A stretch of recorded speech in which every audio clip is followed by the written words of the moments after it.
You know what I mean? I ain't never been to a Diddy party. I ain't never really wanted to go. You know, somebody, has the power to pull the trigger to make, this stuff, this domino effect happen. Some of you may not have realized that I'm not part of the club. What makes them so mad is when you don't want to be a part of the club. That pisses them off. I'm talking about the club of gatekeepers that we all got to deal with. Well, I know he poisoned Jamie Foxx, and Jamie Foxx reported him to the FBI because of it. I know that's a fact. So, wait, you're saying that Diddy poisoned Jamie Foxx and that's how Jamie Foxx got sick? Jamie Foxx reported this man to the FBI because of this. Ice Cube gently gathers his documents and the recorder, his duty done. He steps down from the witness stand. No one speaks. No one moves to stop him. All eyes follow him as he walks across the courtroom floor. Each footstep echoes, a steady, resolute rhythm, toward the exit. Reaching the doors, Ice Cube pauses and casts one last look back. His final gaze isn't one of triumph or defiance, but of solemn hope. Hope that the truth will finally come to light. Without another word, Ice Cube walks out of the courtroom, leaving everyone inside in awed silence. He leaves behind a courtroom that will never be the same, its occupants shell-shocked, its secrets dragged into the light. The truth is out now, hanging in the air like a lightning charge. And as the doors close behind him, one thought grips every person present. They will never forget the day Ice Cube took the stand and exposed the secret system that has lurked in the shadows of the entertainment industry. Imagine a packed federal courtroom. The trial of Sean Diddy Combs is underway. Intense, high stakes, every seat filled. Suddenly, the double doors in the back swing open. Gasps. A murmured ripple of shock courses through the room. A figure strides in, unannounced. It's Ice Cube. Yes, Ice Cube, the rap legend and Hollywood star, has just walked into the courtroom, and every jaw in the room drops. He wasn't on any witness list, yet here he is, eyes steely with resolve, ready to speak. Even the judge stares in disbelief, momentarily speechless. No one saw this coming. The attorneys exchange baffled looks.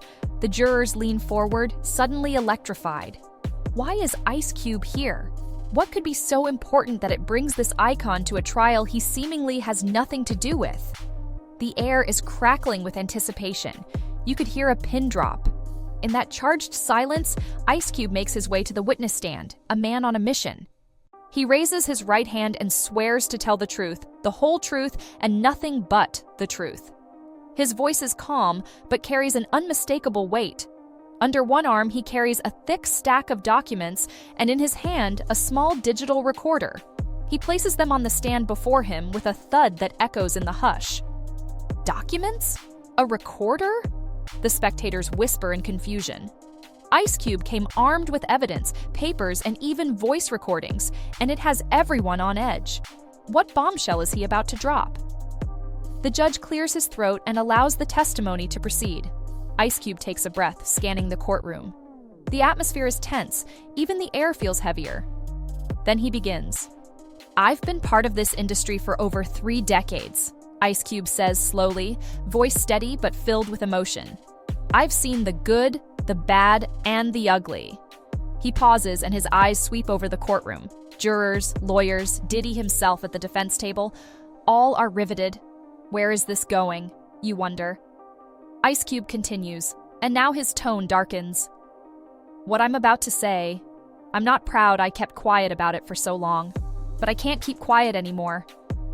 He reveals that the documents in front of him are proof of something much bigger than any one trial. He speaks of an entertainment industry laden with manipulation and exploitation, a secret system that has governed Hollywood from the shadows for years. People shift in their seats as those words land. Ice Cube explains that this isn't just about one producer or one artist being mistreated. It's a whole organized network. Exploitation, manipulation, deals made in back rooms, and innocence lost in the pursuit of fame. His words are heavy, and they hang in the air like a storm cloud.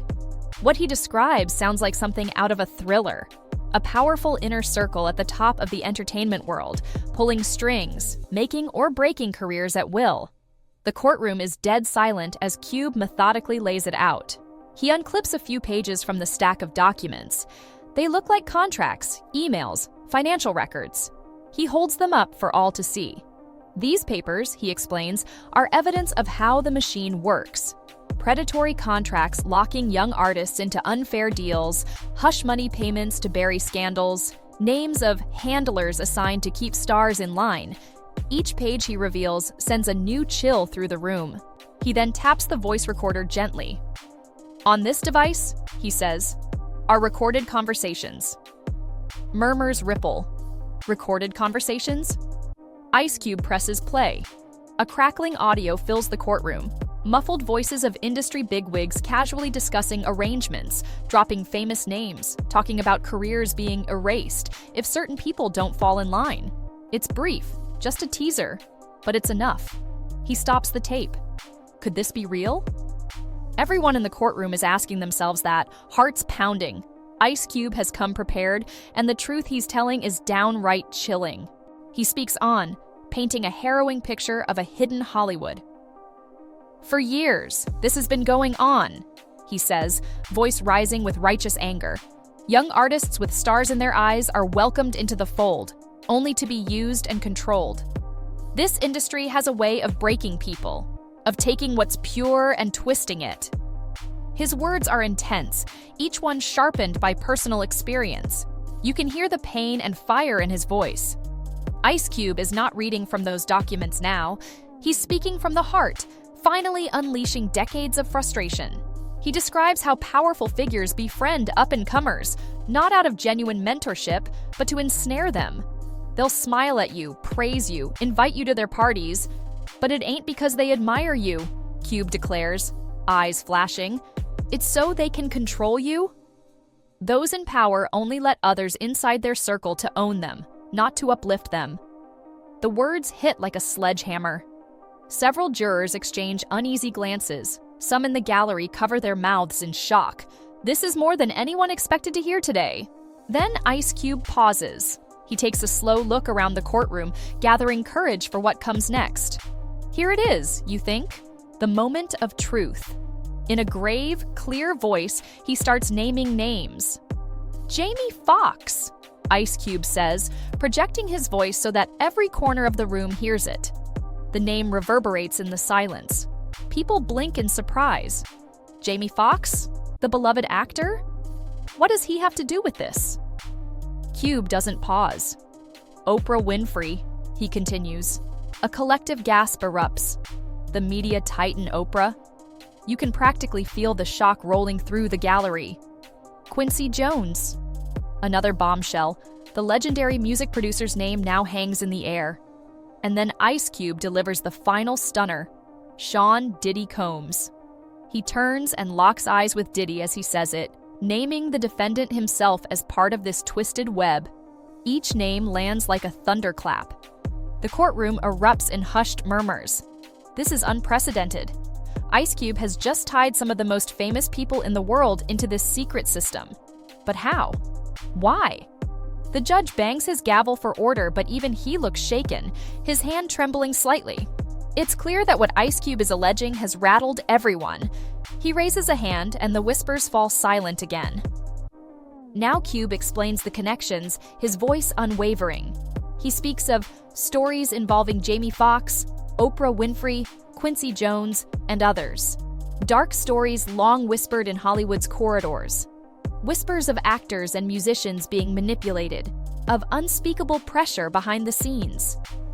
You've heard the rumors, he says solemnly. We all have. Whispers about Jamie's close call and unexplained troubles. Questions about Oprah's influence and what she may have seen and covered up. Hints that Quincy and others knew about this rot at the heart of the industry. The crowd is hanging on every word. Ice Cube then straightens up and declares, those stories now have a witness. That witness is me. He is essentially telling the court, and the world watching beyond it, that he personally can confirm these long-suspected secrets. Jamie Foxx's name, Oprah's name, Quincy Jones, they're all pieces of this puzzle. Ice Cube alleges that each of them, in one way or another, has been touched by this clandestine system. Perhaps as victims, perhaps as participants, he leaves that implication hanging, but the weight of it is enormous. Every person in that courtroom is on the edge of their seat.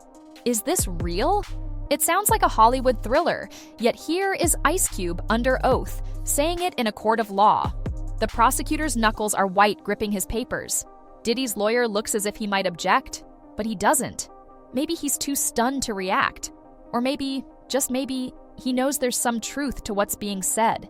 Diddy himself sits rigidly, face unreadable, as Ice Cube speaks directly about the man's own alleged role in this system of exploitation. Cube references Diddy's famous parties, the ones shrouded in rumor, and the Diddy tapes that people have whispered about. He claims these are not just wild stories, they're pieces of a very real, very disturbing puzzle. Ice Cube's testimony is shaking the very foundation of Hollywood's elite circles. He is connecting dots out loud that many have only dared connect in secret. Powerful people, secret deals, broken lives, it's all pouring out now in a torrent. This is more than just a testimony, it's an indictment of an entire system. By now, Ice Cube's voice is trembling slightly, not with fear, but with passion and the gravity of what he's saying. You can tell this is deeply personal for him. He pauses to steady himself. There are tears glistening in the corners of his eyes as decades of frustration and anger culminate in this moment. The gallery is silent, hanging on his every breath. Even the judge, who's seen countless witnesses, sits almost frozen, eyes wide, clearly affected by the magnitude of Cube's words. Ice Cube takes a deep breath and delivers his final declaration. His voice echoes with conviction. "I stayed quiet all these years," he admits. "Out of fear? Out of doubt? Not anymore." He looks directly at the jurors, then to the judge, and even turns to the audience behind him. "No more fear," he says firmly. "No more secrets." You can hear the emotion wavering in his tone, but he stays strong. This ends now, right here, right now. He then turns a hard gaze toward Diddy. "If I have to be the one to say it, so be it. I won't be a pawn in this game. I won't be silent while lives are destroyed for profit and power." His words resound like a promise or a prayer. "I love this business. Music, movies, all of it. But I refuse to love the lies that come with it. I refuse to be part of a system that chews people up and spits them out." A single tear rolls down his cheek as he recalls the friends he's lost, the colleagues broken by this machine. "Too many of us have suffered in silence," he says softly. "Today, that silence ends." For a moment, Ice Cube just stands there, the weight of his revelation fully settling on the room. Stunned silence. His chest heaves with the intensity of what he's just done. In that silence, one thing is clear. His testimony has changed everything. It's as if the walls of the courthouse themselves are trembling with the aftershocks of his words. If what he's saying is true, this could be the start of a reckoning that shakes Hollywood to its core. No one in the room doubts the significance of what they've just witnessed.